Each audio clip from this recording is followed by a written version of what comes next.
The word cheating in terms of relationships is dead. It's run its course. It's run down, overused, and played out. Here's a thought. Why don't we start calling it what it actually is? Something that might resonate with you on a deeper level or sting a little bit more.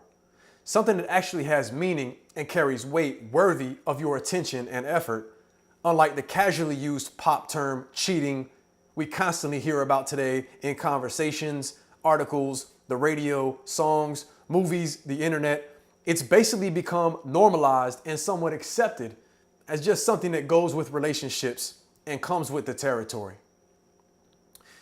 Well, let's start calling it what it actually is, and that's disrespect, intentional disrespect.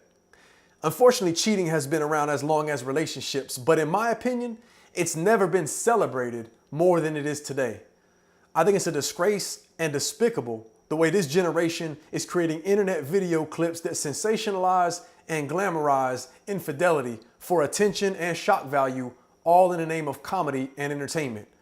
I think this is a reflection of how seriously they take relationships in today's day and age.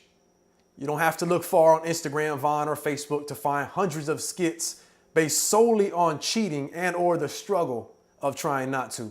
To me, this is a real problem when it comes to expectations regarding relationships today, particularly for our youth, who are growing up with very few standards, if any at all, when it comes to the value of relationships and family unity.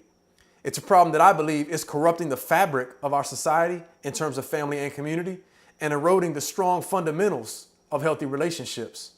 Instead of focusing on trying so hard not to cheat and fighting the urge or temptation and constantly battling this opportunity that's always available and not very difficult, I might add, why don't you just concentrate on not disrespecting the person you're with? Because cheating falls in that category. So if you make it a point, an absolute point, to never disrespect your partner, you'll never cheat on them. These are not mutually exclusive things, cheating and disrespect. One is the other. And no relationship has to accept or tolerate disrespect in any form as the norm. Cheating is not just a mistake or a bad decision. It's more than that.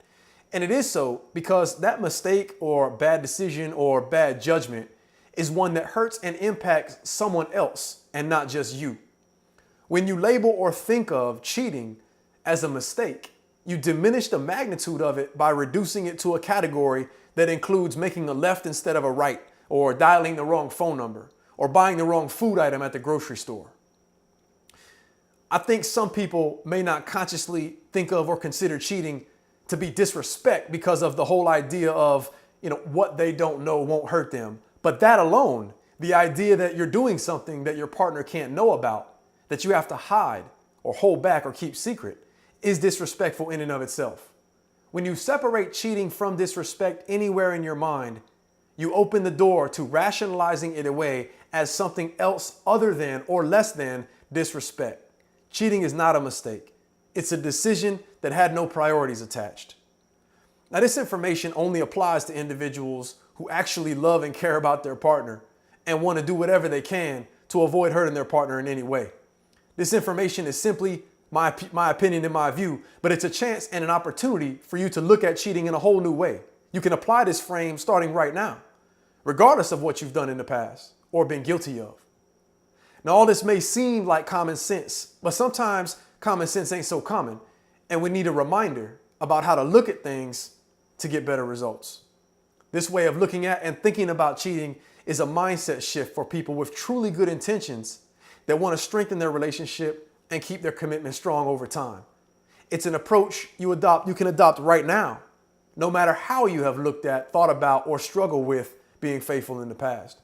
It's about putting the focus back on your partner in those times of selfish temptation. I've seen a quote from David Beckham many times, and the quote was, he was asked, "How have you remained a one-woman man?" Speaking about him and his wife. And his response was, you may have seen it before, "She's my best friend. Why would I want to hurt my best friend?" Now, there's a lot of cheesy quotes out there on the internet, but this one speaks to me particularly because he's emphasizing the fact that she's a friend first. And when you think about our friends, we don't intentionally disrespect them. We don't disrespect them. So I mentioned this quote because his point was he wouldn't do anything to disrespect his best friend that just so happens to be his partner and his wife. I'm sharing these thoughts because I know of our human tendencies and how we struggle at times. But I also know that none of that is an excuse because we are capable of and intelligent enough to adopt a mindset and a frame of reference when it comes to being loyal, faithful, and respectful to our partners that can empower us to overcome and defeat those tendencies or temptations and keep our relationship strong.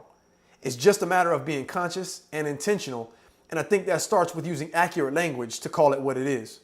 So think about intentional disrespect when you hear the word cheating from now on, because that's what it is, whether they know about it or not. While I'm at it, this same thought process can actually be applied to the term racism. In my opinion, we can stop using the word racism altogether and start calling it what it is: ignorance. Nothing more, nothing less. It's not an attack on you. It's a public indictment of their flawed way of thinking that we can label accordingly. When someone is labeled as ignorant, it holds them much more accountable in terms of their mindset.